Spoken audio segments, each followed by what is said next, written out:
All right, so this one you guys sent in is pretty wild. The Amy Allwine case.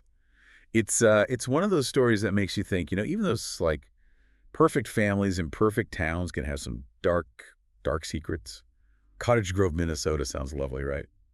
This idyllic small town, Amy was a well-loved dog trainer, lived with her husband, Stephen, a preacher, and their young son. Sounds pretty normal. Right. Yeah. Picture perfect. Yeah, but hold on tight because this is where it gets Yeah. dark. Really disturbing. Yeah. It's a case that just grabs you right away, this picture perfect family, and then boom, this shocking death just throws everything into question. Yeah, and that's what I found so fascinating about the sources, too. Like the initial crime scene. It reads like a true crime novel, Stephen's 911 call. He's clearly distressed. And then just the detail that it was their son, a young boy who found Amy's body. You have to just wonder about the trauma of seeing something like that as a child. But what's interesting from an investigative standpoint is that even in those first few moments, there were already red flags. Oh, yeah. You mentioned some inconsistencies earlier. Can you talk about those a bit? What didn't add up for investigators? Well, for one thing, Amy's body. The position it was in was unusual for a suicide. And then the blood splatter, it didn't match up with what you would typically see. And the gun placement, it was just a little too perfect, like it was staged. All those little clues were saying something's not right here. It's incredible how those tiny details can be so revealing. And it wasn't just the body, right? The sources mentioned some pretty incriminating physical evidence, too. Exactly. Like the luminol, for instance. It's a chemical that investigators use to detect even trace amounts of blood, even if someone's tried to clean it up. And guess what? They found traces of blood that had been wiped away. Pretty clear sign that someone was trying to cover their tracks. And then there were the bloody footprints, right? Didn't those match Stephen's shoe size? That's right. And then there's also that really hot fire they found in the stove. Investigators think that Stephen was trying to get rid of evidence, trying to make Amy's death look like something that it wasn't. So we've got a staged crime scene, a frantic 911 call, a husband who looks like he's doing everything he can to cover his tracks. It's already looking pretty suspicious. But then the case takes this crazy turn into the world of cybercrime. The sources talk about the FBI getting involved in uncovering this username Dog Day God on this hitman for hire site called Bassa Mafia. What did they find? What they found was really chilling. This wasn't just someone doing some browsing. Dog Day God had posted detailed instructions for killing Amy. They even uploaded a picture of her to the site along with info about a dog competition that she was going to attend. It was obvious that whoever was behind this account wanted her dead. Jeez, it's like something out of a movie. But how could someone even think they could get away with that? Hiring a hitman online, doesn't that leave a trail? That's where the dark web comes in. It's designed for anonymity. It makes it really difficult to trace users. And on top of that, Dog Day God was using Bitcoin to pay for the hit. Okay, so I'm guessing Bitcoin is some kind of untraceable digital currency? Basically, yeah. It's a decentralized currency. Huh. So that means it's not regulated by any government or financial institution. The transactions are recorded on this public ledger called a blockchain, but the identities of the users are encrypted, so they're really difficult to track. So we've got this seemingly untraceable currency and this shady hitman for hire site. And the suspect, going by Dog Day God, it sounds like investigators had their work cut out for them.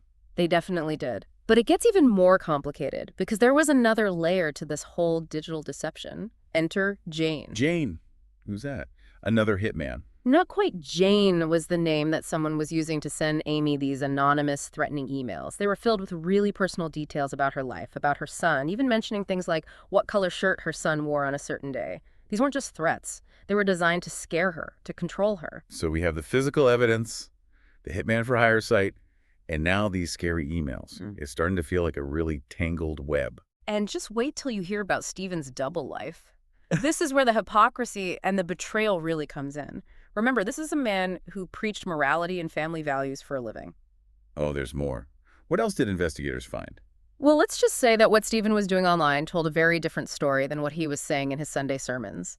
Investigators found evidence that he was having multiple affairs. They found out that he was using Ashley Madison, which is that dating site specifically for married people, and another site called Backpage.com. It was completely opposite of how he presented himself publicly. So we have this respected preacher, a marriage counselor no less, and he's engaging in all this shady stuff behind everyone's back. Yeah. It makes you wonder how he thought he could keep those two worlds separate.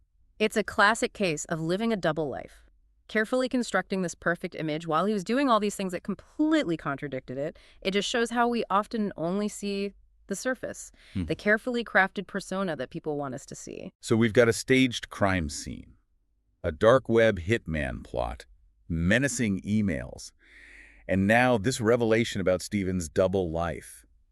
It's almost too much to wrap your head around, but there's got to be a smoking gun somewhere, right? Something that connects all of this together. You're right, there is. Remember that 34-digit Bitcoin code? The one that Dog Day God used to pay for the hit on Amy? Investigators found that exact same code on Stephen's computer. Wait, they were actually able to trace that Bitcoin transaction. I thought you said Bitcoin was basically untraceable. It's really difficult, but not impossible. Digital forensics is always getting better. Investigators have really sophisticated techniques now to track even the most anonymous online activity. In this case, they were able to link that code to Stephen's iPhone and prove that his phone was the one used to pay the hitman. So they got him red-handed, with the digital equivalent of a smoking gun. But knowing Stephen, I bet he didn't just give up and confess. You're exactly right. During his trial, Stephen's defense was that his computer was hacked. He claimed that someone else planted that Bitcoin code and was using his devices to try and frame him for Amy's murder. Wait a minute. He's claiming that he, an IT specialist, just happened to get his computer hacked, and the hacker conveniently used it to hire a hitman to kill his wife. Really? I know it might sound ridiculous, but anything's possible in the world of cybercrime. The defense argued that it wasn't unusual for hackers to target people with special skills, like Stephen and his IT expertise. They used them to access their devices and to do illegal things. They wanted to paint this picture of Stephen as a victim, a loving husband who's being framed for something he didn't do. But the jury didn't buy it. Right. I mean, with all the evidence they had. They didn't. They deliberated for just 8 hours and came back with a guilty verdict.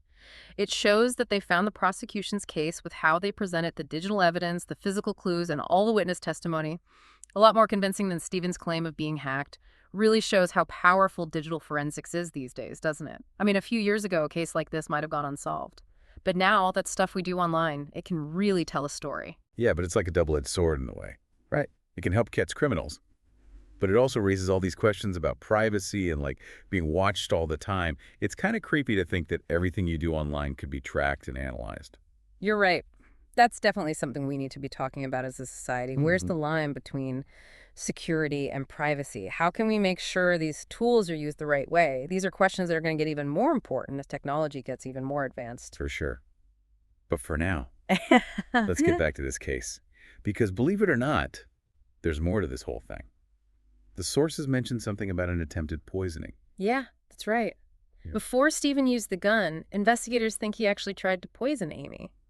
They found traces of scopolamine in her system. Scopolamine? What's that? It's a powerful drug, sometimes called a date rape drug because it can cause hallucinations, make you confused, make you lose your memory. It's sometimes used in small doses by doctors, but too much of it can be really dangerous. And how much did they find in Amy's system? A lot. Right. Way more than normal, like 45 times the normal amount. It was clear that someone was trying to poison her on purpose. That's scary. Yeah. So Stephen tries to poison her, and when that doesn't work, he shoots her. And then he lets his own son find her body. I mean, what kind of a father does something like that? It's a question that's stuck with everyone who's followed this case. To put your own child through something like that, it's really hard to understand. It's just cold-hearted. To not care about another person's life like that. And what's even more disturbing is how he acted afterward. Like, he didn't even care. At his sentencing, he actually said that he loved Amy and that her killer was still out there. That's a weird thing to say, right? It's like he was trying to change reality, trying to make everyone believe that he was the victim of some big conspiracy. But the evidence is all there. The digital trail, the physical clues, it all pointed to him. I don't get it. Did he really think he could get away with all of this? Or was he just trying to save whatever was left of his reputation? It's a really interesting question, isn't it? What's going on in the mind of someone who does such horrible things and then says, I didn't do it? Was he delusional? Was he a sociopath? Like he couldn't feel empathy or remorse? Or was it a bunch of things together? Maybe a narcissistic personality disorder, plus this feeling that he was special, that the rules didn't apply to him. It's hard to wrap your head around it. Yeah. And this whole time, he was supposed to be this upstanding member of the community, preaching about morals and being faithful. Right. While he was living this whole other life, it makes you think about the masks people wear, the secrets they're hiding. This case really shows the difference between how someone acts in public and who they really are in private. Stephen Allwine was really good at manipulating people. He built this image of himself as a good religious man while he was doing things that totally contradicted that. It just goes to show that you can't always know what's going on behind closed doors. Yeah. Even with people who seem to have it all figured out. It makes you wonder how many other Stephen Allwines are out there, hiding their dark secrets. That's a scary thought. Right. It just shows how important it is to think critically, to not just believe everything you see or hear. Mm. You have to be willing to ask questions, to analyze things, to look beyond the surface. This whole case really shows how important it is to understand the digital world, not just for investigators trying to solve crimes, but for all of us.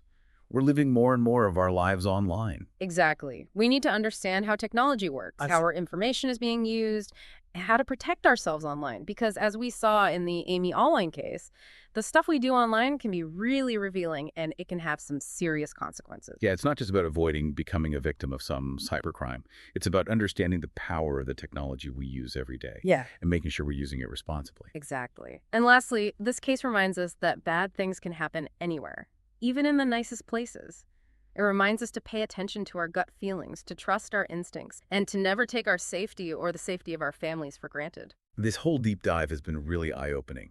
It's a story about betrayal and the lies and the worst parts of human nature. But it's also a story about the power of truth, the importance of justice, and how strong the human spirit can be. Even though we might never fully understand why Stephen Allwine did what he did, we can learn from this tragedy and try to make the world a safer place. Yeah, it really makes you question how well you know anyone, you know? You see this perfect couple living in this quiet town, and then everything just explodes in the worst way. It reminds you that you can't judge a book by its cover. Even in those picture-perfect places, there can be something dark hiding underneath. And sometimes, the people you'd least expect are capable of doing really terrible things. And what about all the unanswered questions? Like, what made Stephen do all of this? Was he just trying to keep up appearances? Was he afraid that his secret life would come out? Or was there something even darker going on, something we haven't figured out? Those are the questions that keep people coming back to this case. Was it narcissism? Did he think he was above the law? That he could trick his way out of anything?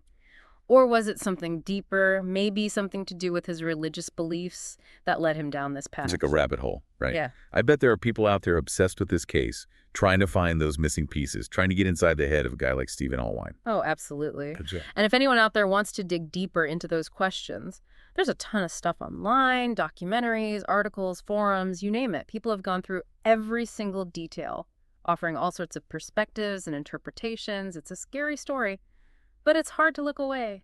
People love a good true crime mystery. So to wrap things up, Mhm. for those of you listening, what are the big takeaways here? What should we be thinking about after going down this rabbit hole with the Amy Allwine case?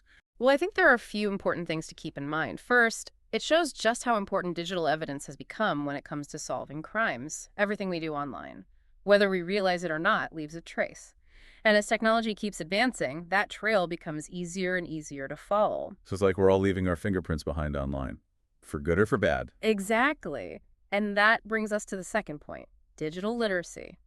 We have to understand how technology works, how our data is being used, and how to protect ourselves in this online world. It's not just about not falling victim to cybercrime. It's about understanding how powerful this technology is and making sure we're using it in a responsible way. Right.